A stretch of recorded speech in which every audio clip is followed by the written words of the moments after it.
What's going on, everybody? How's it hanging? How's it happening? You guys know who it is. This is Kevin from the Chord Progression Podcast. Hey, everybody. Happy St. Patrick's Day out there. It is March 17th, and, well, at least it's 2022 now. Not 2020, that'd been bad.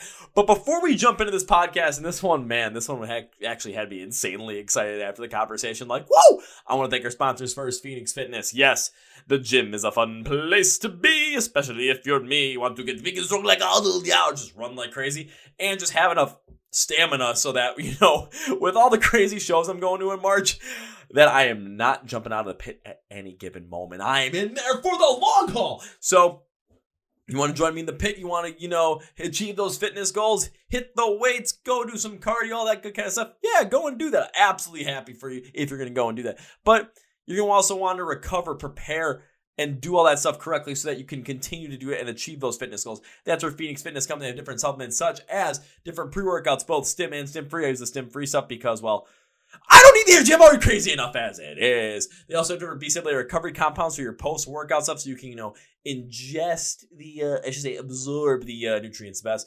Creatine to help build muscle. Protein to help build muscle once as well. Both AM and PM protein along with the ever so popular immediately after your workout protein, which I use.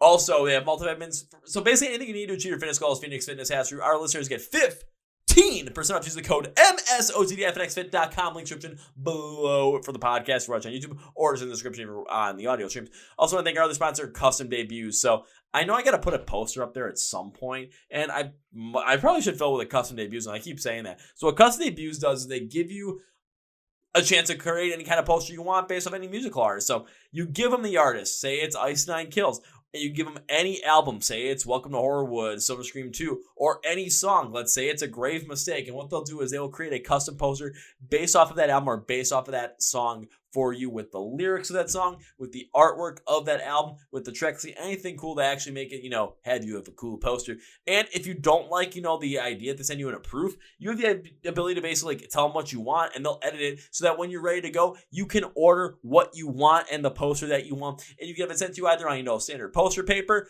a canvas print, or an aluminum print. So you can be the coolest cat in the office, in the garage, in the basement bar, wherever it might be. Make all your music friends envious with a poster from Custom Debuts. Our listeners get 10% off. Use the code CPP10 at checkout. Link description. Thank Custom Debuts. Now, I can talk to Diego from the band Lions at the Gate. Now, Lions at the Gate has a couple members that used to be in Ill Niño, and Diego and I got to talk about some stuff that I am really excited we got to talk about. So, the band is taking a long-term approach to their growth. Kind of more economic side. So we really get to talk about, the economics and the business side of things when it comes to growing a band, how they're going about it, the idea behind, creating that show that's going to create that positivity because of how positivity is always going to be this foundation to build upon, where negativity is a foundation of sand.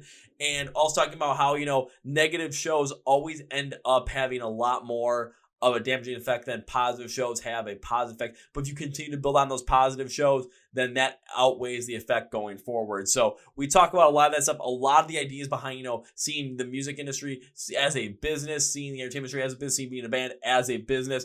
Going forward, also talking about, the music they're coming out with, what they want to do with it, and a little thing about Bed and Nails, their brand new single, and their first show. We talk about that too. So let's get going. I want to thank Diego for being on the podcast so you can enjoy it right now. Are you guys ready for Diego from Lions at the Gate? Let's go!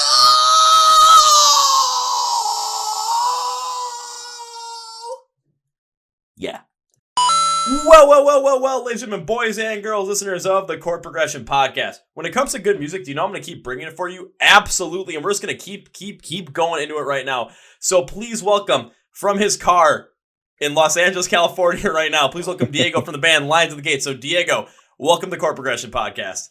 Wow, thank you guys, man. I really appreciate you guys having me. Man, I appreciate having you on. How's everything going up where you're at right now? Because I'm looking at the at your car right now. It's like, you're in your car, but I see the sun out, and I'm just thinking, man, it must be warm there. I miss that.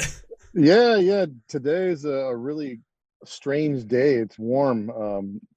It's California, so it's never super cold. But for the past week, it's been pretty chilly for our standards. But today was warm, so it's nice to have the sun out and not need a hoodie or a jacket. Understand. I gotta ask, what's not warm by your standards? Because I'm gonna hear, I'm just gonna be thinking, oh dear God, why do I live in Wisconsin with this kind of weather? Well, I'm a person who actually enjoys cold weather, so I like it when it starts. This is not going to be cold for you. I like when it starts getting into the 60s, But if I'm going to say something's cold, I mean our evenings dip into the 40s. So then I'm like, all right, it's time to put a jacket on. Again, 40s for you is not that cold either, I'm sure. Well, I mean, it always depends, just because like if it's 40s and like October, November, because we're just getting out of summer, we're used to the warmer weather. It's like it's colder, but all of a sudden you get to like, I mean, today here when we were recording this in Wisconsin, it was about a high of 45 maybe, and it just felt Okay. fantastic. But it's coming out of a week of cold, snow, freezing rain, just cloud cover everywhere. It's like today was like the first day the sun's been out in over a week, so it's just like, oh, Yeah. I forgot about this. This is nice. But we had a little bit of rain last week, but nothing crazy. It was real light sprinkle, really. Nothing crazy, but you know what? Why do we keep talking about the weather? That just seems like like a too casual conversation. It's always a good way to start out, but I'm just like talking about the weather. What the heck are Yeah. we actually doing Everybody here? loves talking about the weather. Yeah, and especially if it gets crazy to all of a sudden the point where you're sitting negative 4 degree weather in your car, just like I still got to go to work today. Yeah. Well, everybody always thinks that they have the best weather or the worst weather, so it's kind of easy to talk about. I'll put it this way: if when it comes to Wisconsin for me, just give me like April, May, and October. I'm almost like, ooh, now that is nice, because it's always like 50s, maybe getting to the 60s over there. Not too hot, not too cold, and then of course summer rolls around. If it's not humid out, get those outdoor concerts going, and it's just man, it's a lot of fun. Just I'm like man, Yeah. so I'm kind of missing summer right now. We all miss the cold when it's hot and the hot when it's cold. So I think even though I'm not a big, I don't like the heat. I don't do too well in it. I'm ready for it to start getting nice and sunny out.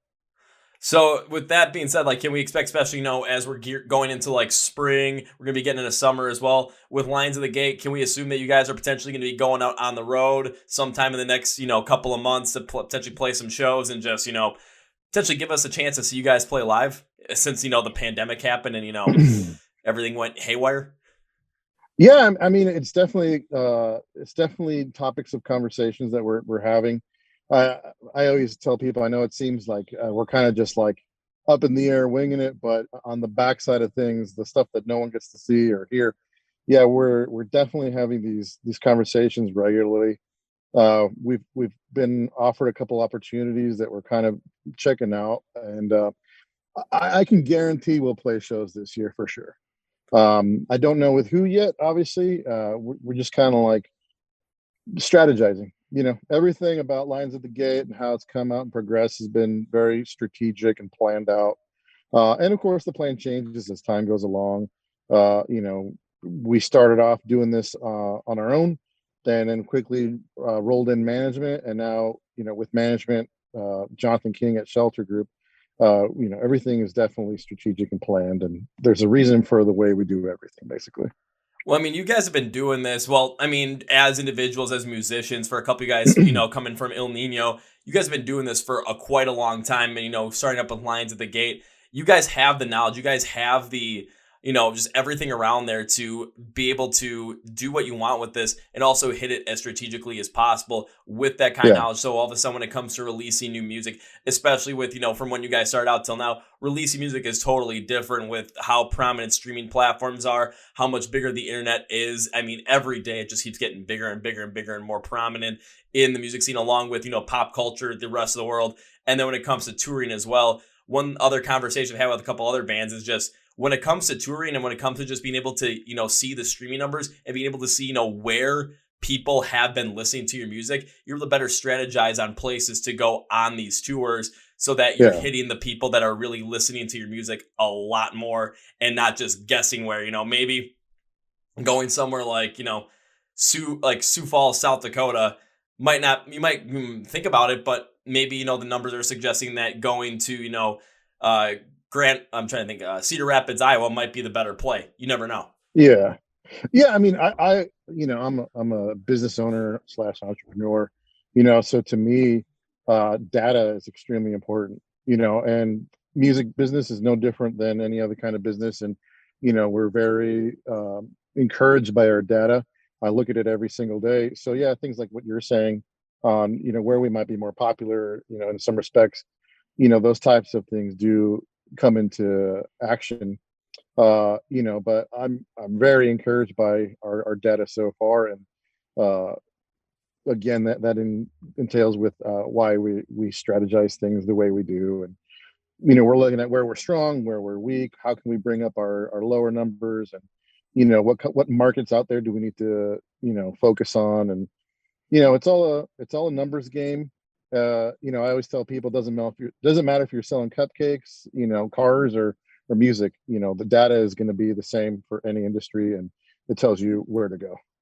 And being able to respect that data and being able to interpret, read it, and understand it, Yeah, especially not only as a business owner on your end, as an entrepreneur on your end, but also as a musician, member of Lions of the Gate, really encompassing everything in there. It does give you guys advantage over other bands that might not necessarily be using that to their advantage as much, yeah. just because you have the mindset around there, you have the knowledge around there, and you already have the pedigree behind it from other ventures that you're working with. So when it comes to strategizing on where to go and potentially, you said you're offered a couple of different tours, being able to take a look at those tours, seeing where they're going to be played, and see, taking a look at all that data and understanding, what might be the best for you or might be the best opportunity that you're not necessarily hitting, and how can you hit that. There's a lot going into play there, but it gives you so much more of a clear picture on what would be the best possible way for you guys to go out on tour, for you guys to release music, and for you to get Lions of the Gate to get from the point where you're at now, starting out in 2022 with, 2 singles out there, to the point all of a sudden, end of 2022, maybe a couple more songs, and maybe who knows, but Yeah. another tour behind you guys and just a lot more of a fan base than you guys have had, starting out there. Just the growth, you have the knowledge behind there. It's all about capitalizing on that knowledge and making it so that you end up seeing that growth over time. Yeah, totally. I mean, if you're in a business or in a band and you're not paying attention to your data, you're basically pissing into the wind. You're not doing things the smartest way possible. Uh, the numbers dictate where to go. It's like a map. So to be able to thankfully understand that kind of data and those metrics, we're definitely planning on certain things. And like I said, with shows and stuff like that, a lot of people think, oh, bands should just go out and grab like the highest paying gigs there are. That might not necessarily be the way to go. I mean, everybody wants to make money, sure, but I'm a long term thinker, and I look at things past the short term. If you're going to be a short term guy, like, you're going to be constantly chasing dollars. I don't look. I like to look past the trees, past the forest, to see where we can be beyond that. So it might be that we go out with some quote smaller end bands, or whatever. I mean, every band wants to be on tour with the big bands, but in respect to our situation where we're at, that might not be our smartest choice. Would we do those tours? I mean, of course we would love to do those tours. But there's a certain time and place when we know that it'll be the right time. And I'm not the only one that comes up with when the right time. It's like we listen to a lot of people who are a lot smarter than myself, management team, our booking agents. We like to definitely get the phone going, and look at the pros and cons of every situation, and come up with the best form of action. Absolutely. There's one thing you said there that really stuck out to me, especially with my mindset and with me when I was in college. I studied economics, and it was all about long-term growth. Like, that was my whole entire thing that I studied for Yeah. like 3.5 years. So when you started talking about focusing on the long term versus the short term, I mean, my brain just went like, this is I awesome. mean, yeah, it's totally true. I wish I would have paid more attention to those classes, because it would have saved me a lot of trouble.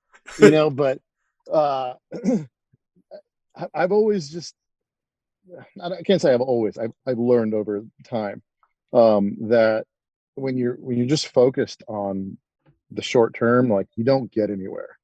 It's the sexy decision. Let's go do that right now. It's what you think is, you're thinking with your ego, really, when you should be slowing the process down and looking at the bigger picture.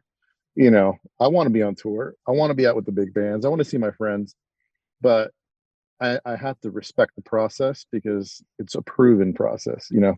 Oh, absolutely. I mean, take a look at a lot of the different things you're seeing, especially in pop culture, social media, where a lot of people that are in that, entrepreneurship mindset where they just want to make that quick cash flow, that quick dollar, and they want to just get rich quick in a way. Yeah. You saw a lot with NFTs, you saw a lot with cryptocurrency, with a lot of different things that are out there. And what you're seeing is just everyone's trying to go after that quick, because, like you said, it's the Yeah. sexy decision. It's cool. It's what's hip. It's what's now, and all that good stuff. Yeah. But if you keep constantly going after, the next big thing, you're constantly trying to go after that thing really quickly, you're always going to end up being chasing something, and you're never going to end up having that sustainability to grow over the long term.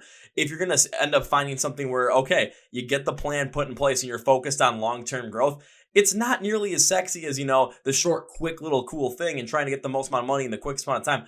But what ends up happening is, especially, we've seen this over the course of if you've studied economics, finance, anything, time and consistency when it comes to, investing, growth, whatever it might be, Yeah. the exponential component behind that just increases your value over and over and over again.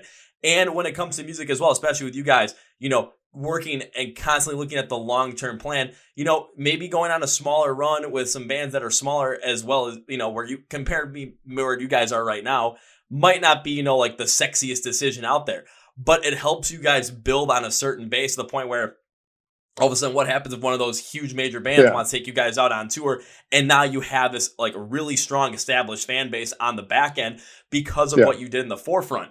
What's going to happen is, you're going to go on these tours, and all of a sudden you're going to see people at these large tours that are going to end up wearing like Lions of the Gate shirts all over the place, and you guys are going to go up on stage, and instead of having, the place be, maybe a quarter, half full, that place is already 80-90% full just for you guys when you guys go on stage, because hell, everyone wants to see Lions of the Gate as well. Yeah. I mean, we're building a foundation, and it's got to be a strong foundation, and we can't rely on what we've done in the past. This is, an all new thing. Everyone assumed we were going to go this way, and we went the opposite way. And it's so far it has proved itself to be the right decision. And not to say that we're not respecting what we did in the past, but I think that uh, if we were to solely rely on that, we would only be just fooling ourselves. So, in terms of long-term growth, like creating a stronger foundation is much more important than jumping on, a sexy tour or doing shows right away. Like I said, I'd love to be doing shows, but it just isn't the right, or hasn't been the right time, I should say. Um, yeah, it's everything's long term, long term, long term, bigger picture, bigger picture. I mean, coming from an economic standpoint, you totally get it. You're speaking the language that I like to hear. So these kinds of conversations are always fun. Yeah, and it's not me speaking it because what you like to hear. It's me speaking it because I study this stuff, and when it comes to the podcast as well, I looked at it as a long term thing where, yeah, I knew I wasn't gonna potentially get to the Joe Rogan level or like the State of the Scene level like Yeah. that. I knew I was gonna have to build up on it, and I wasn't gonna get to some of the bands I wanted to get to when I started out. So it was slowly build that up. Just start out like basically at the bottom and start working my Yeah. way up there. Do I still have places I want to go? Absolutely. There's still bands I want to hit that I get messages back like, oh no, not big enough yet. But I just take a look at it. I write it on a list. I have it I have like a list above my desk, and it's bands. It's like, I totally understand where they're coming from. I get it. Yeah. But I keep it up there as motivation. So when that day comes where it's like, okay, get to that point where it's like, yeah, these like, can I get them on? They're like, yeah, do you want to have them on? I'm not going to say no because they said I wasn't big enough earlier. No, I want to have them on. It's just using it as Yeah. motivation right now. One thing I Yeah. do want to ask you is, when you said that you had people that were expecting you to go this way with the band, but then all of a sudden when you grew, you were going the other way. What was the way that people were that it was kind of expected for you guys to grow this thing and really take off on it? What was that expected way versus the long-term growth rate that you're working with right now? Well, I think everybody expected us to just do Latin metal again, and even when we came out, people before this first song, Not Even Human, came out, people were assuming like, oh man, I can't wait to hear the Spanish guitars and the percussion, blah blah blah. Is there going to asking questions like, will there be Spanish on this record? And we just decided not to go down that road. We'd already done it, so why do it all over again? There's new territories to conquer, per se.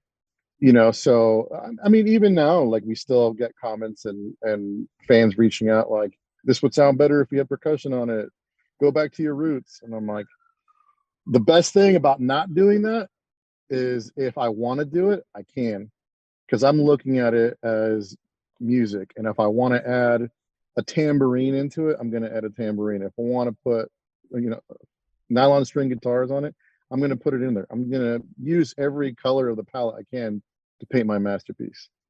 And if I don't want to use this color or that sound, I'm not gonna. I want to go with what the song calls for and where I can push the music, because for us to be stuck just doing the same thing, and that's, why would we want to do that? All respect to what we did in the past, and we love what we did in the past, but there's just, new things to accomplish and new places to go. So now that makes a lot more sense after hearing that, just because when it comes to music, it's always going to be about what you guys want to produce, especially as artists. Yeah. That's the core of it, because if you guys were just going to produce stuff that everyone wanted and you guys weren't, enjoying it, we might get one record or two before you guys said, you know what, screw this. We ain't having any fun with this. And all of a sudden, where do we get anywhere with there? I've said the same thing about like Asking Alexandria of their last 3 records. I'm not the biggest fan of their last 3 records, but I've seen them talk about it and say that this is the music they associate with now, they want to make now.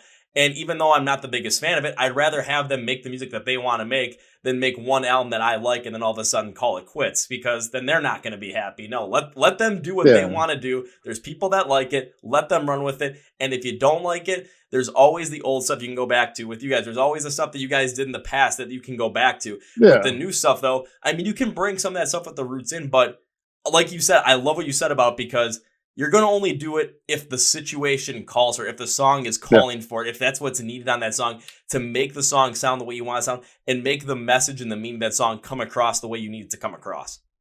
Exactly. You're not going to pull, like I love that metaphor of the artist is, you're not going to pull colors off his palette for him to paint the picture that he envisions. You're not going to tell the chef he can't use this ingredient. Let the creator create. And, that's why we've decided to do the things that we're doing. And it's very liberating. We don't have to follow, an outline the whole time. We're having a great time. And, a lot of people can get stuck into a band and they like this record the most, and that's what they want that band to sound like all the time. But I mean, that's like eating the same meal every single time. Eventually you're going to get sick of it. And if a band doesn't grow, sure, it might not be the growth that you as a fan like, but if a band doesn't grow, where are they going to go? They're just writing the same song over and over again, which is funny because you'll hear that from the same fans that don't want their bands to change. Like, oh yeah, it's record number 4. It sounds like record number 2. Sounds like record number 3.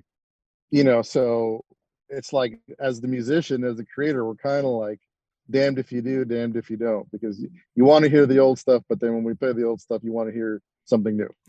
But we play the new stuff and you want to hear the old stuff. So, it's that vicious cycle that we all fall into. It really is. I mean, coming from the fans' perspective as well, there's some bands where it's like I listen to some of the stuff that's newer for them, and I'm just like, you know what? I like, it's just not necessarily what's hitting for me. But if it's what's not hitting for me, I can always go back to the older stuff and listen to that and enjoy that. And with the way the world is now, with how easy discovery is for bands, like, I mean, you can just you can ask questions online, go to different Facebook groups, ask a question on Twitter, just go to different just search them on Spotify. There's going to be a lot of bands that are making that sound that you're looking for, that are younger, that are hungry, that you could easily get into and expand your musical horizons that way. But, let the artist create, let them do their own thing. And all of a sudden, what you're going to see is this evolution of a band that could potentially go from, if they want to stick in with this one specific genre, this one specific type, and they're really good at it, and that's what they like to do, then fine. If that's what they want to do, if that's what they can do. Or you can get someone like, use Bring Me the Horizon example, and just seeing how they've transformed from, Count Your Blessings to all of a sudden collaborating with Ed Sheeran. It's like, okay, you're seeing all this go through, but I mean, I was really getting into the band through all of a sudden. It's like, okay, listen, Count Your Blessings. Okay, it's just not necessarily my style. All of a sudden, Suicide Season's getting into that more. Sempiternal, that's the spirit. I'm like, okay, I'm out. That's just not for me. Post-human survival horror comes in. I'm like, now I'm back in. And it's just, you know what? There's stuff that you like. There's stuff that you don't like. But as a fan, just always remember that if you like a band and they change their sound, you can always go back to the older stuff. You can always find other bands that are there. I do understand the damned if you do, damned if you don't kind of aspect of it, but it's also kind of like, as you know, always do what you want to do as an artist. That's kind of the main point and that's for anybody. Always do what you want to do as an artist, because you're the one that's making this, you're the one that's creating, you're the one that's trying to put this message, this sound across. Put it the way that you want it to come across. Don't follow suit with some like super rigid outline that you have to follow because that's what the fans want, or that's what, you know, a certain subgroup of fans want. Just do what you want, because that's going to come across as a lot more genuine, and it's going to have a lot more of this, you know, passion and power behind it. Because like I said with the Asking Alexandria stuff, if they made another record like Stand Up and Scream, might be a good record, but then they might completely disband after that because they might not want to do it. No, keep doing what you guys want to do, because we'd rather have you guys, any artist, make the music that they want to make and be happy making it than force them to make something that we want to have and be miserable. Yeah, exactly. You know, and for a band and in any genre to be writing you know, music that they think their fans want to hear, I mean, that's just going to get so tiresome, and you're basically guessing, you know, like, well, the fans want to hear this, the fans want to hear that. Well, how do we know? You know, trends change, people grow up, people grow out of their musical tastes. You know, you look at a band like Papa Roach is a great example. You know, that first album was a banger. Everybody loved it. They blew up. The second record was okay. Third record, they changed their sound. They were still Papa Roach. They're still writing great music. They're still that essence of Papa Roach. But look at every record after that. You know, they've kept their essence. I don't want to say that every record after that they recreated their sound, but they've gradually matured and grown. But because they still have what makes them Papa Roach, you know, those albums have been great. You know, to this day, I mean, look how long their career has been. That's a really successful band to be around for so long. You know, and we might not think of it as that long because we think of it as just the other day that they came out. But wow, man, that's like 20 years, you know, grinding away. And look at Chord, 30 years. It's crazy to say Chord's been around for 30 years. But you know, if a band doesn't push those boundaries and take risks, and the fans might not like it, well, you know, are they going to play, as Papa Roach can play Last Resort, you know, 10 times in the same night? You know, some people might want that, but you know, and also from the artistic point of view, like, I don't want to do the same thing over and over again. You know, it's no longer fun. I want to create. As artists, we all want to create. So that's the challenge that we put on ourselves. And like I said, not replicating what we did in the past. It liberates us to create even more. And that's one thing that I'm super stoked about Lion stuff, is that there's stuff that people are going to be like scratching their heads, like, you guys really pulled that off, didn't you? And I'm like, yeah, we did. We have no rules. You know, I want to put a tambourine in it. I'll put a tambourine in it. You know, that's not a metal instrument. I don't care. You know, I'm so stoked for people to hear it, and just to hear the elements that we used. You know, it's I'm very proud of it. That's what I can say.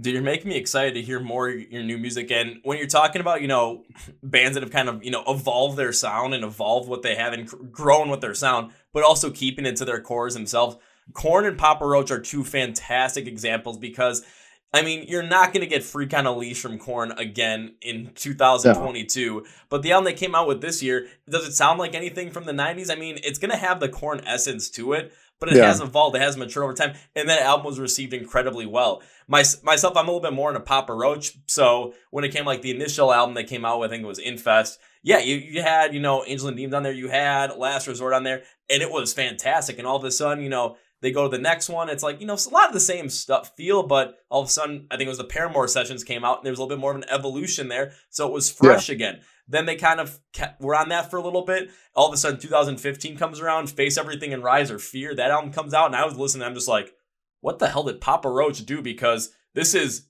different, but it also feels like Papa Roach, but it was just as good as I think that might have been their best album, in my opinion. And then they kept going that with Crooked Teeth.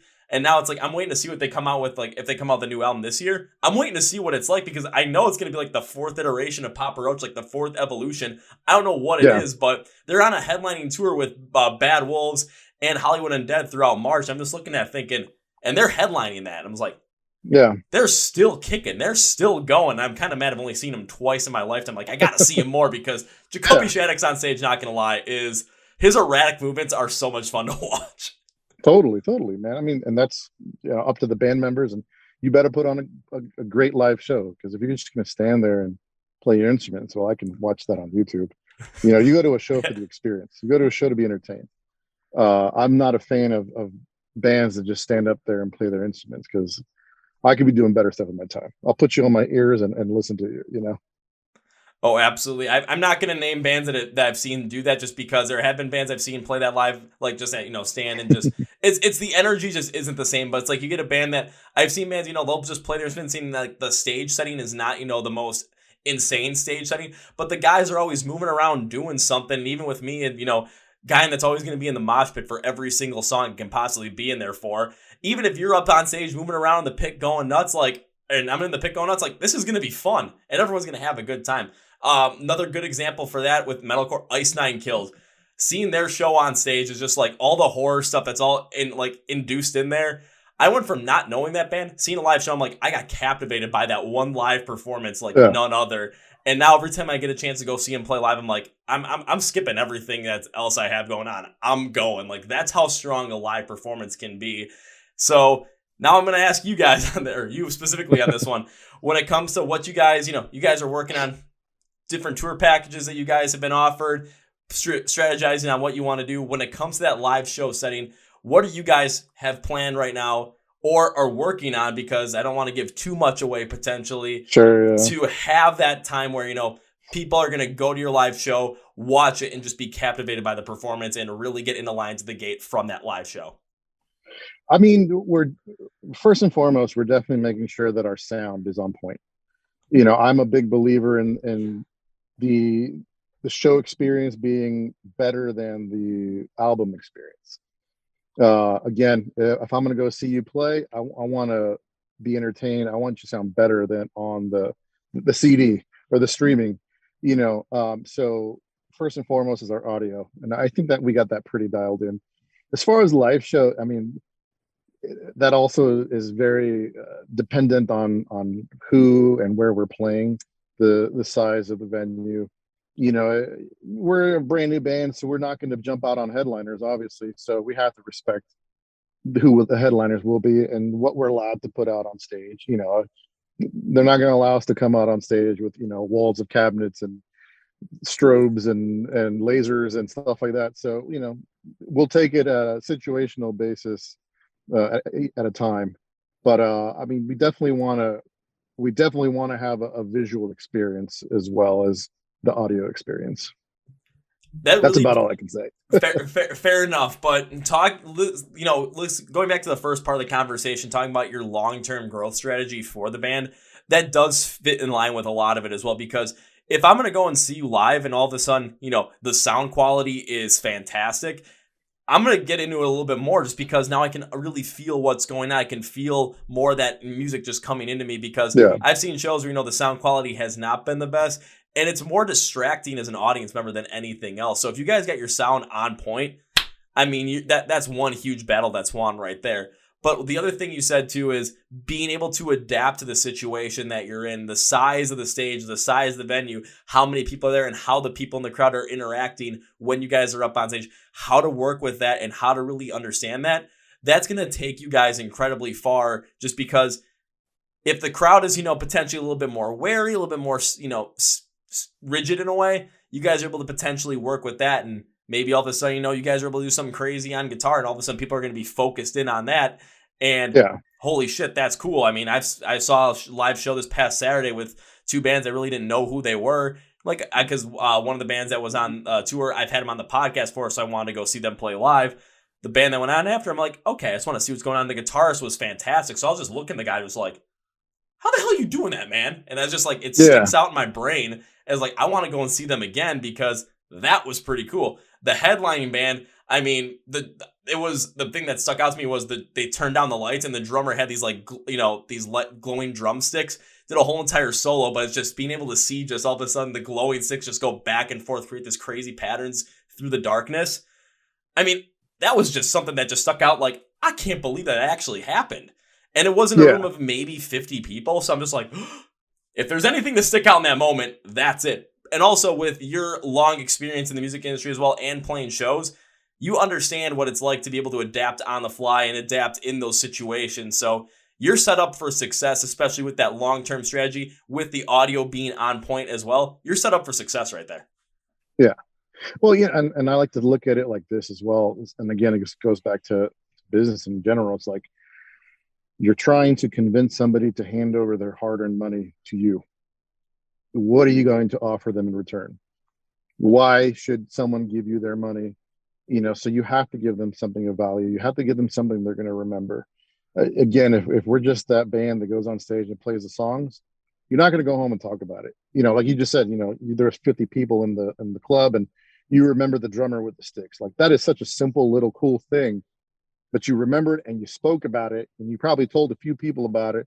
Well, those few people are going to remember, and they're going to say, "Hey, that band, let me go check them out." Little things like that. You know, consider it part of the customer journey, the customer experience. Or in this case, the fan experience. You want to get people to talk. You want to get people to remember you. And maybe the show was not as good, but you remember that you still spoke about it.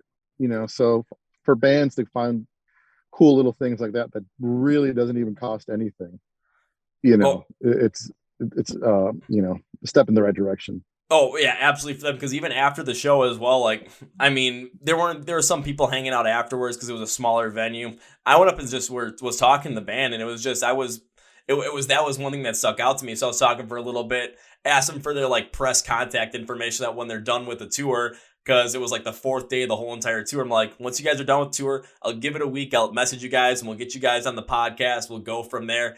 It's just like that was the thing that stuck out to me. That was the thing that sold me on bringing them onto the podcast. And it was through, they played maybe 10, 11 songs that night. This was after song number 3 that they did this. So I was I was into the show already, but that just had me even more like invested into it, invested in the experience after that drum solo moment. So, Yeah. and again, you guys understand this perfectly where from a business standpoint, because it is the music business, it's the entertainment business. If the customer is going to give you your hard-earned money, and you're going to want to give them something in return for the value of that ticket, and if all of a sudden we come back and we feel like we got more value than we paid for, we're going to have that positive experience. We're going to have that positive memory, and we're going to talk positively about your band. We're going to talk positively about Lines of the Game. We're going to go and tell our friends all about this stuff. But on the other side of it, when other bands that I've seen where, I've paid a good deal of money and I felt like I've gotten gypped, I haven't really, I'll talk about it with my friends on the podcast. I won't name names, but if I have a chance, that band's playing this like spot at a festival that I'm at, but there's a much smaller band on a different stage, I'm going to go check out that smaller band because I really didn't get that, cool feeling from you. And this smaller band might be playing on something with a great sound that's in something killer on stage that I'm not even expecting. So why not go check them out? Like my mind might be working that way. So all of a sudden it kind of also brings back this feeling of, return on investment also brings people to keep coming back if they feel like, what they're paying for, they got that value in return and then some. Yeah. And more often than not, people will talk about a bad experience more than they will talk about a good experience. So if, so-and-so band sucks, you're going to tell everybody, man, that band sucked today. They were terrible. I can't believe I paid money for this. Not only that, you're going to go on socials and say it. So your reach just expanded, whereas if you said, oh man, they were great, blah, blah, blah, you're going to tell like 1 or 2 or 3 people. You're going to still probably go on your socials, but not as frequently as people for some reason like to be more negative, especially on socials, than they are positive. They want to talk about why that entertainer sucked. People like to tear people down for some reason. Whereas if the entertainer did well, we're not as excited to talk about it. We'll just talk about it real quickly and passing it's gone. Yeah, it's a weird thing to say, but also that's kind of human nature, because if you're going through certain things, it's like you're going to focus more on the negatives than the positives of any situation, where everything could be going right in a certain day. But one little thing could trip you up for maybe 10 seconds. Maybe it was an email that you got from your boss or something where something didn't go right and now you got to redo a project that's going to take you an hour. And all of a sudden you're focused on that negative when all of a sudden maybe something incredibly positive happened that day. Maybe it's your birthday. Maybe, you're going to a concert that night, but you're going to be still focusing on that negative thing. And it does reverberate as well, because if you have that negative experience, people go out and talk about that because they feel like it maybe gives them power in a way. It's like, oh, it's a negative experience, I want to talk about this.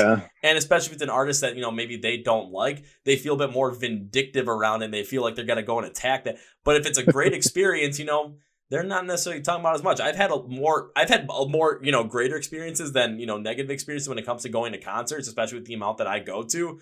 And it's like the ones that just absolutely blew my mind, I talk about as much, maybe more so than some of the negative ones, but all of a sudden you bring the negative ones up and something just clicks in your brain. It's just like you're focused in on that. So it's just a weird human nature thing. I really don't understand what it is. Some sort of conditioning that we've all been, brought up with, and how maybe we should challenge ourselves and each other to turn that around. Because I mean, you look at I hate to bring up the news, you look at the news and everything is negative, and they leave the good stories for the very end when no one's paying attention. So maybe if we just demand better of ourselves first and foremost, and then spread better, we can help change that little by little. Diego, you're absolutely right on that. Just because, especially with, I'm not going to use this going, but let's basically take a look at news ever since 2015. Pretty much just as like a starting point. I mean, it's happened way earlier than that, but starting with 2015, anytime you look at the news, it's always negative about something political, something economical, everything that happened with the pandemic. It was always doom and gloom and negative every step of the way. And a lot of the great positivity that had been happening got put on the back burner and just left. And all of a sudden, they might talk about it for the last 5 minutes of the news, but by that time, you went through all the doom and gloom and then weather, and you're kind of done with it. So, because you don't want to deal with the doom and gloom anymore. I mean, take a look at, especially with music, all of a sudden, the pandemic hit, and concerts went away, and people were just like, freaking out because all of a sudden no one knew when live shows were going to come back, myself included. All of a sudden live shows come back, and I've seen people kind of be all, still doom and gloom about it, where it's like, I don't want to go to the show, or it's like, I just don't feel like it. But we were waiting for this stuff. So all of a sudden I was going to as many as possible and just enjoying it and just getting the positive experience back once again. So focusing on the positive. And I mean, I I would say one bad show, and I haven't really talked about it that much, but it's like all the positive shows that I saw, it's just like, I want to talk about those because, my God, those were so much fun to be at. And it was just felt so fantastic after like a whole year and a half of missing out on stuff, just to get back out there, be in the crowd, and basically, have someone potentially throw their shoulder into me throw my shoulder into them, knock them to the ground, pick them back up, because that's the rules of the pits. Someone falls down, you pick them right back up, and everyone has a great time once again. Hell, there's sometimes security guards even like stood around the pit, and they're like, we're just making sure it doesn't get out of hand. Like, so what are you guys going to do? Yeah, of course. We're going to be the wall. So all of a sudden people came back. They were throwing people back in the pit. I'm like, this is fucking awesome. Like, this is great. Yeah. It's like, focus on the positives. All of us are very happy to have that outlet back. Musicians are happy to be back on stage. Bands are happy to be back in the pit, back in the venues. I knew that, I mean, live music's never going to go away. It's a major outlet for so many of us. So it was just a matter of time, like, not to even dive into anything slightly political, but it was just a matter of time, and obviously just go online right now. The amount of shows that are coming into your area are insane. Like, do we even have this much money to go all these shows? Oh, I'm in that boat right now where it's like all throughout March, I think I have 8 or 9 shows I'm going to in March alone. And there's a good deal of them where the reason I'm going to them is because I've had bands on the podcast that are playing those shows. It's the first time I get to actually see them live. And I'm not going to miss out on that opportunity to actually go see them live. And then after the show, I actually get to meet them in person and not just over a Zoom call and be like, hey guys, how's it going? But then all of a sudden, another band goes on. I'm like, okay, see you guys. I'm going to the pit. I'll, probably see you later. And never know what happens after that, because all of a sudden the pit gets going, crowd gets going. I'm just having too much fun at that point. And even for me, I'm like, do I have enough money to do this? But then I always remember back to 2020. I'm like, I saved up for this. Like, I've been waiting for this. And I remember what 2020 was like. I remember the feeling of not having this stuff. I remember the feeling, that negativity, that doom and gloom feel. And whenever I go to a show, positivity just radiates from that. Why would I want to go back from that? Even for shows that I have to travel, an hour and a half to 2 hours for. Hell, there's shows that are going to be in Chicago on like a Tuesday or something. And I'm like, well, how the hell am I going to make it down there? I don't know. I'm making it down there somehow, so I'll figure it out Yeah. later. But buy the ticket first, figure it out second. Yeah. Take a chance. Pretty much, yeah. So another question for you when it comes to just getting back to see like live shows, well, because I know you guys are working on stuff. Have you been able to actually go out and like see some of these live shows and get that experience back as like just from a fan's perspective, and just from like a music lover's perspective? Um, yeah, I've been to a few shows. I mean, they've been friends, obviously. So I haven't gone to a ton, but I have gone to a few, and I'm also glad to get back out there. And being in Orange County, LA area, I'm like everything is coming by. And these next few weeks, like there's a bunch of freaking shows coming by. I think Bad Wolves and Papa Roach is going to be in a couple days. Seven Dust and Tetrarch is coming, and then Cannibal Corpse is coming. So like I don't even have time to go to all of these shows. Like I'm trying to make time, and they're all friends and stuff. So I'd like to go see my friends. I haven't seen them in years.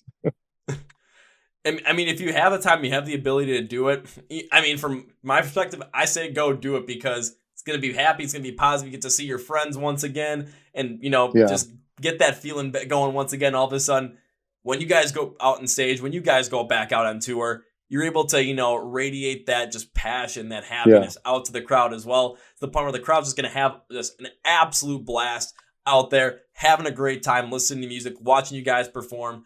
And going back to something we talked about earlier, they're going to feel like whatever they paid for that ticket, they got more value in return. And they're going to have a positive experience off of that. Where, I mean, they might not talk about as much as if it was a negative experience, but I'd rather have a positive experience not be talked about as much than a negative experience that gets talked about a lot, because negativity spreads like crazy. Positivity doesn't yeah, spread like crazy, but consistent positivity over the course of time, that'll end up building up again. Long-term growth strategy. Why do we keep coming yeah. back to that? Yeah, we go back to because it's true. The positivity is your foundation. Negativity, that's your foundation of sand. It's just going to fall apart. That is a great way to put it. Holy shit. I might have to like make that like a whole entire little quote thing, put it up on the wall somewhere, just like, because that actually makes a whole lot of sense. Yeah, I mean, you get further being positive. Like my mom always told me, like you attract more bees with honey.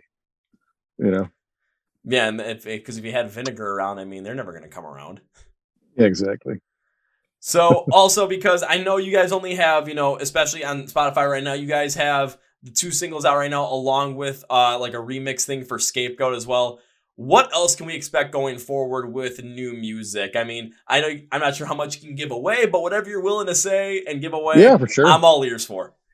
Well, today we just announced we're releasing another single.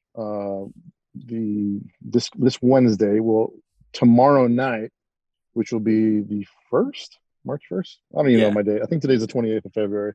Yeah, when that's when uh, we're recording it, 20th of February. okay, so tomorrow's March 1st. Okay, so we're releasing the song March 2nd. But tomorrow, if you join us on our YouTube channel, the song's called Bed of Nails at 9. Actually, it will be on our channel at 8:30 p.m. Pacific time, and we'll be chatting with fans so that at 9 o'clock Pacific time, we're gonna premiere the video. And since it's midnight on the East Coast, it's technically the second, so the song will be available on all its streaming DSPs. But yeah, so Bed of Nails is going to be our third single. um, it's hard to say like which songs are favorite because they're all our favorites. Everything is so like unique to itself. Like I actually had this discussion with Steven the other day. I'm like, how did we pick songs to go out first? Like, I don't even remember having this discussion. Like, how did this song get picked to go out? But it is. So here we are. Um, Following that up, we've got some big ones coming out. I can't get too much away about those, unfortunately, but you'll be seeing a lot more consistent music and some more announcements and stuff like that. But Bed of Nails tomorrow on our YouTube premiere. If you guys can jump on the Lines at the Gate YouTube channel at 8:30 p.m. Pacific time, the band will be online. We'll be talking to fans in our little chat room, and we can all watch the video together, and of course we'll stick around for a few minutes after the video, talk about it, and see what everybody thinks. And like I said earlier, like the feedback has been great so far. Very very minimal haters out there so far. They're coming, I'm sure, but as of now, nothing but love from everybody, and we're super stoked. You're always going to get those people that show up that are going to just dislike something. There's never going to be something that's going to be, Of course, 100% man. positive. I mean, there could be like the greatest thing in the world where all of a sudden, it like homelessness gets solved, and there's going to be someone that sees a problem with it out of Of nowhere. course, yeah. I mean, you could win $1 million, and someone's gonna be upset that, well, it should have been 2 million. Yeah. I got to pay taxes on this $1 million now. What the fuck? Yeah. But so when it comes to Bed of Nails, because this podcast I know is going to come out following the release of that, but I'm going to make sure that when it comes to the day that on March 1st when you guys are going to be doing the live thing, and I'm make sure that I'm going to post something about it on our Chord Progression podcast social, so that people that are following us know, hey, check out the new Lines of Gate song Bed of Nails. Go do the whole entire, Q&A live stream thing with the band on YouTube. Here's all the links for everything. Go, go, go, go, go, go, go, go, go. Because, hey, I haven't heard the song yet, unfortunately, by the time they're recording this, because I would have liked to. But you know what? I listened to Scapegoat, and I'm like, if it's going to be the quality that Scapegoat was, but I don't know what Ben Nails is going to sound like, but I mean, you're making me excited for it because, again, talking about just doing whatever you want to do with the music and just the radiating positivity off of that. I'm just like, I'm ready for more, man. And then ready to see what other music kind of comes out on the back end as well, because there's going to be, like I said, there's going to be more coming out, but not giving away anything with release dates yet because it might not be finalized. The songs that might be coming out might not be finalized, but we're going to have to keep our eyes peeled for Lines of the Gate when it comes to like later in March, April, May, June. All of a sudden, there might be a tour that gets announced in there. You're not going to want to miss out on that. Yeah. I mean, I since this will be released later, I can tell you right here, right now, that April 28th, Lions of the Gate will be playing their first official premiere show here in Hollywood, California at the Whiskey. I believe we're releasing that information the day after the song gets out. So you're one of the first people to find out right here, right now. And then as far as this song, that the progression of the music's just going to keep on escalating better and better and better. And not to say that Not Even Human or Scapegoat aren't good, because I think they're phenomenal personally. I'm slightly biased, but I don't think we have a weak song on our record. That's me being pompous, I guess. But Bed of Nails is the progression from Scapegoat, and I think people again are going to hear certain sounds and just be like, "Where did you guys pull this out of? Like, you guys didn't do stuff like this before." I'm like, "No, I didn't, because now I can do whatever I want." Absolutely, because even with Scapegoat as well, because even when I was going through, because I did a whole entire deep look into it so I could understand it, get a little more understanding for the band. I was going through, I'm like, it's definitely, for me, like right away, I'm like, there's something going on here that I just can't really put my finger on, put my mind on. There's something going on here. So I did a whole entire deep dive, looking in the meaning of the song, trying to figure out exactly what it is. Look through the lyrics, try and figure all that stuff out, go through and just analyze it, and all of a sudden I'm looking through the progression of it from like that piano soft melodic piece in the intro that gets a little more electronic program behind. All of a sudden it builds up to this heavier pounding kind of feel. All of a sudden the verses are heavier than the pre-chorus, the chorus kind of pull it back. But listening and really looking at it through the meaning of the song, I was going through and just like, oh, now this makes a lot more sense. Just all of a sudden, lights are going off my brain, like wires are being connected, everything's making sense. So when it comes to saying, there's not really, it's like these songs just are strong songs on the record. After going through Scapegoat and really starting to dive into it, I'm like, holy shit, there's a lot more here than I ever thought there could be. Now I'm just excited to see what comes next. Yeah, and all of our lyrical content, there's definitely something that each person can really attach themselves to. Even in mine and Aru's guitar playing, like, we just want to make sure that there's stuff that people really feel it's theirs, because as much as we're writing for ourselves and our own artistic, efforts, we still want you guys to like it, of course. But I just don't think that I don't think that we're creating this just for ourselves. as opposed to what I was saying earlier about bands, and how they write music. But I think that this album and this band, this project, has really been about growth within ourselves, and really saying thank you to the fans that have stuck with us, understanding that there is, growth happening, and we're very thankful and fortunate that fans are going through it with us. We're definitely proving ourselves in different aspects, and I hope that people, and it seems like people are really connecting with it so far. Well, even like from someone like myself as well, we're like really trying to get in the lines of the game, like really figuring out this whole entire song with Scapegoat, really being able to dive deep into it and kind of take a little more of the history around everything. As well, I'm just like, this is taking so much, just that inspiration from you guys putting into the song, but coming from my perspective as well, putting myself into the song. I'm seeing a lot of other things and kind of relating to my life as well, just based off of the metaphors around the song, the way it sounds. Again, the heavier build, the more of this like a little bit, it kind of have a little bit of a softer feel towards the chorus compared to the verses, but it gives this whole entire like realization factor with how it's built from verse to pre-chorus to chorus. And by really diving deep into it, I'm just like, oh my God, like I'm starting to pick out certain points in my life where, this could easily be applicable to, and starting to understand a little more of the emotion around that as well. And especially a lot of stuff that people have been going through. I'm just going to use the past 2 years as an example, because with the way people have interacted with each other through the pandemic, with focusing so much on, potentially what other people are doing and how their actions are affecting them, instead of focusing on, stuff that they have done, and maybe looking at, some of the actions that they have taken, and really understanding that, you're responsible for your own actions too, because you can't just blame everybody for something that you've done. It's like, you're responsible for those actions. The person that can change those actions, the person can rectify that is you. If you're the one that did that, it's just that realization just comes through on the song. I'm just like, whoa. So now I'm excited for Ben and Nails and see what else you guys come up with. Cause at the end of the day, you're only responsible for how you react to a situation. You can't be responsible for anybody else, what anybody else does. It's just about how you react to a certain situation.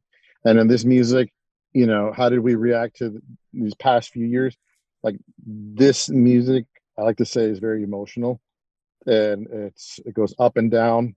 There's a lot. It's a big roller coaster of emotions. But I like to, at the end of the day, I like to say it's honest music. It's true to who we are, and we're going to continue growing, as individuals, as artists, and we want you guys to come on this journey with us, and attach yourself to whatever it is that we might do in your own situation, and understand, like, this is for you, for each person out there. This is for you individually.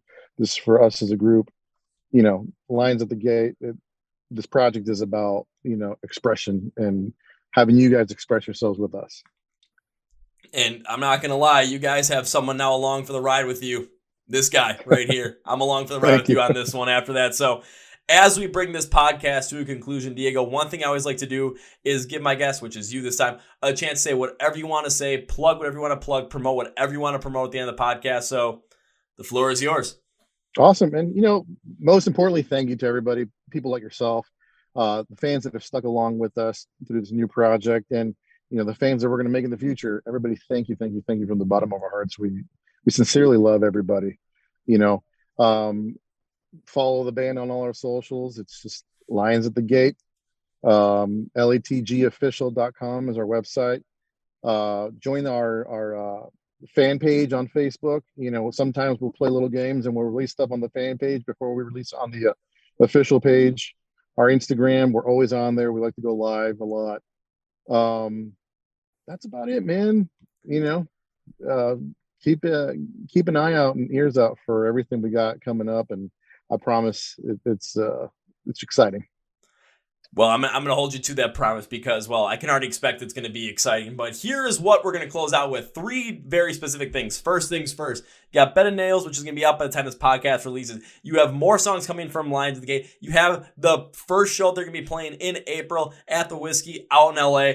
And You just heard where you can find them on all their socials. You're not going to want to miss them on Instagram. You're not going to want to miss them on the fan page. You're not going to want to miss them on anything like that. You're not going to want to miss where you can find their music. But instead of having to go and search that stuff up yourselves, I'm going to use my economic brain here for this one like I always do. Convenience is a huge thing, and why look it up yourselves when someone like me can do it for you? So look at the description of the podcast. You're going to see something that says Find Lions at the Gate online. Links, labels for everything are going to be there. So it's going to be a click, go there, like, follow, share, subscribe, listen to music, download the music, buy the music. Everything around there is going to be right there for you. So it's going to be super simple. And you know what I'm going to do when I put all those links together? Like what I always do. I'm going to follow everything, become a part of everything for Lions of the Gate. I'm going to become a part of that fan page because, well, that just sounds like a really, really, really, really smart idea for myself and for everyone listening. So go and make sure you do that. Now, number 2. So, Diego, one thing I like to do on this podcast, especially if I have guests that I enjoyed having the podcast, is make a certain promise that has been happening 100% of the time that I've had guests on the podcast. And after the conversation we had, man, this promise just keeps rolling. So my promise to you is this, sir. It's not an if. If implies possibility of not happening. I don't like that. I like to say when. When implies it's going to happen, but date and time to be determined. So when I get to see Lions of the Gate perform live for the first time, because I will find you. And my promise to you is this, man. First round's on me. Awesome. Second round's on me then. Fair enough. I'll take that. So, Diego, as we bring this podcast to a close, I cannot say goodbye because this was fun. I love talking to you about all this stuff around like the mindset that you guys have for the band, the long-term growth strategy. I mean, that just, for my economic brain, that just made me happy as all hell to talk about something like this. And I can't wait to see you guys perform live, hopefully sometime in 2022, because I'll be keeping an eye out for those potential tours you're going on anywhere around the area that I'm in. Even if it's, an hour and a half, 2 hours away, if I can make it, I'm going to be there. And I'll make that promise of first rounds on me. So is this goodbye? Hell no, it's not. This is. See you later. Take it easy, brother. Whoa, folks, this is my interview with Diego from the band Lions at the Gate. Once again, their brand new single, Bed of Nails, is available for you to check out right now, along with the fact that, there's going to be there's going to be more new music coming out from Lions at the Gate very, very, very soon.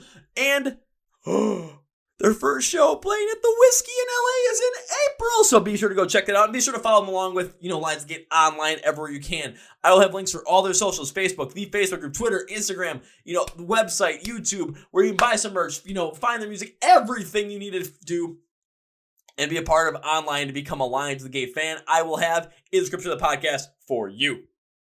And don't forget to follow and subscribe to the Chord Progression podcast as well. We have Facebook, Twitter, Instagram. You're most prominent on Instagram. We go live every single Wednesday night. Sometimes Tuesday if, we're going to a concert that Wednesday. But we're always there, contacting you, connecting with you guys. So please, please, please, please, please follow us on all those platforms. We're also on TikTok as well. When it comes to the podcast, please subscribe to the podcast. YouTube is our primary where you can actually watch these interviews. Also, you can stream on Spotify, Apple Podcasts, iHeart Radio, and on Amazon. So all the links, description of the podcast. Please follow, share, subscribe to the podcast. I would absolutely love it if you guys did, along with all the stuff for Lions at the Gate as well. So please go and do all that. If you haven't already, thank you guys for that as well. I want to thank our sponsors, Phoenix Mix and Custom Debuts. All of their promo codes and links and whatnot are in the description of the podcast. My God, Diego, this was freaking awesome. This was incredible because with me, with also, my economics background as well, it's so cool people to actually go in depth on some of these things as well. See the parallels between what they're doing, what I'm doing with the podcast as well. See where that knowledge comes in, see that background, and just really understand, the longevity game that they're playing here. It is absolutely crucial, absolutely cool. I'm so excited we got a chance to do this. So thank you, Diego. Can't wait to see you live at some point in 2022. Not going to give away any spoilers because that would not be right. But 2022, you're going to want to watch out for that from Lions at the Gate.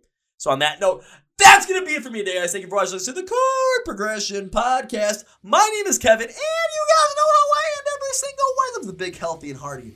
See ya! Yeah!